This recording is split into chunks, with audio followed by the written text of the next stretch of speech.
era reformasi, sebelum reformasi lah ya, yang menguasai kebijakan terutama di DPR pembuat aturan ini kebanyakan lah dari aktivis.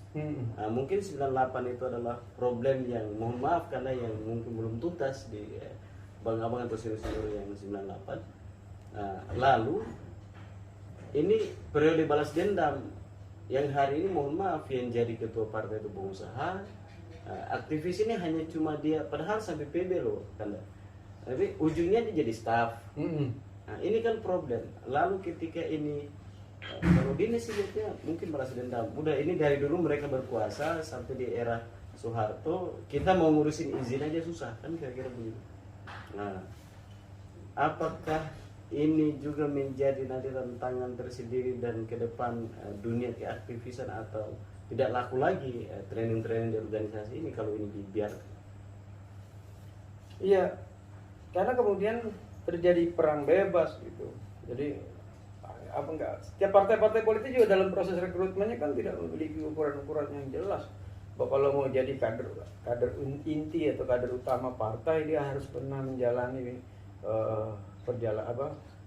kaderisasi politik di lembaga-lembaga kemahasiswaan atau organisasi kemahasiswaan intra maupun ekstra kampus. Kan nggak ada ukuran itu ya. Jadi perang bebas saja gitu. Kalau memang yang lebih banyak uangnya bisa meyakinkan elit partainya, dia bisa tembus di elit. Sedangkan si aktivis yang sudah terguling-guling misalnya cuma jadi stafnya atau mungkin di layer atau di kelas 2-nya, di level keduanya, itu kan permasalahannya di situ. Partai politik memang tidak memiliki keinginan untuk membuat satu ukuran-ukuran yang rigid tentang bagaimana untuk menjadi elit di dalam organisasi politik sekelas partai. Apakah itu juga pengaruh terhadap kebijakan di Republik hari ini? Loh iya dong, pasti gitu.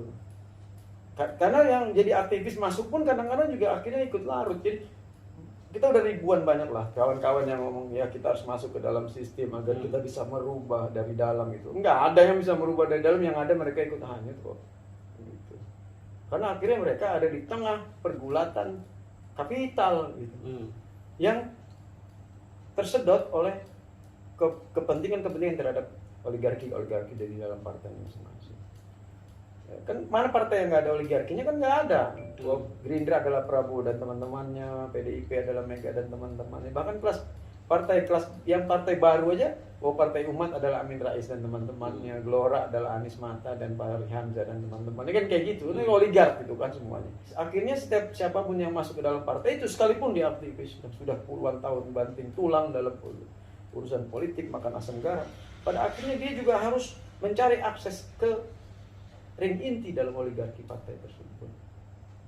Habis energi dia di situ, lalu kemudian begitu sampai dekat dengan kekuasaan oligarki partainya, kemudian akhirnya pilihan satu-satunya adalah ya sudah, kita menghamba saja, ikut menjadi bagian dari oligarki ini. Menjadi persoalan kan ketika dia sudah memutuskan itu, lalu dia mengajak oligarkinya, kan jadi problem Bang. Nah, ini yang jadi problem kita hari ini, dan akhirnya nanti kira-kira Raflan Pane nangis lihat kalau di HMI ya, atau pemikir pendiri Cipayung lah, kira-kira nangis nggak ini? Gue ngasih contoh gini lah, misalnya Bang Mahbub Junaidi itu mantan ketua umum PMI, kemudian menjadi kolumnis Kompas dan wartawan di koran Kompas. Dia berani menyerang Pak Harto saat itu, padahal dia tahu misalnya KNU banyak juga yang dekat dengan Pak Harto, macam Kiai Jang Khalid waktu itu dekat juga dengan Pak Harto, tapi tidak mengurangi semangat dia untuk mengkritik kekuasaan. Sekelas Bang Mahbub Junaidi.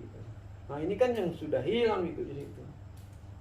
Kalau ada oligark, lalu oligarknya dekat dengan senior, kadang-kadang sungkan atau apa, malah memilih untuk ikut aja deh jadi staff, nggak apa-apa. Jadi akhirnya dia sudah training di organisasi luar biasa, tapi karena darah Melayunya tadi ngalir, ya udahlah nggak apa-apa itu sebenarnya saya kan ini rawan Bang. Iya nggak sih. Pesan terakhir Bang buat teman-teman aktivis. Iya, taat azas aja, ikuti proses waktu yang berjalan, bahwa setiap orang sudah ada ditentukan oleh Tuhan dia akan jadi sesuatu atau tidak gitu. Ada orang yang terguling-guling untuk pengen jadi sesuatu tapi nggak jadi.